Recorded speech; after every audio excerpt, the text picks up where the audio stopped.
পিরোজপুরের নাজিরপুরের শেখ মাটিয়া ইউনিয়নের ৭ নম্বর ওয়ার্ডের সদস্য মোহাম্মদ বাবুল খান ২০০৮ সালে আওয়ামী লীগ সরকার গঠনের পর স্থানীয় এমপি AKM আওয়ালের ঘনিষ্ঠ হিসেবে পরিচিত হয়ে ওঠেন তিনি। এলাকাবাসীর অভিযোগ, রাজনৈতিক প্রভাব খাটিয়ে বাবুল খান গড়ে তোলেন বিশাল মাদকের সাম্রাজ্য। নিজ জমিতে করেন গাঁজার চাষ, নিকটাত্মীয় স্বজন দিয়ে গড়ে তোলেন বিশাল ক্যাডার বাহিনী, যারা প্রতিনিয়ত সরকারি বেসরকারি জমি দখল করছে।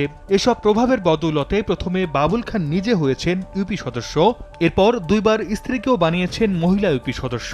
তাদের বিপরীতে নির্বাচন করলে টর্চার সেলে নির্যাতন করা হতো বলেও অভিযোগ অনেকের।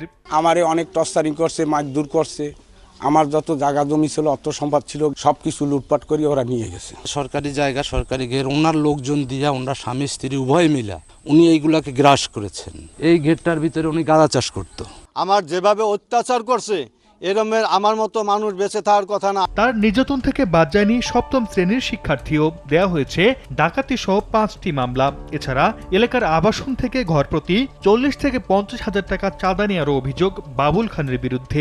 যখন আমি 7-এ পড়ি, তখন বাবুল খানের নির্দেশে 20 থেকে 30 জন লোক এলোপাথারিভাবে মারধর করে, হাত পায়ে লোহা ঢুকানো হয়েছিল। তার বিরুদ্ধে কেউ কথা বলতে পারতো না। এইখানে এই আবাসনে প্রতিটা ঘর থেকে চাঁদা নিত।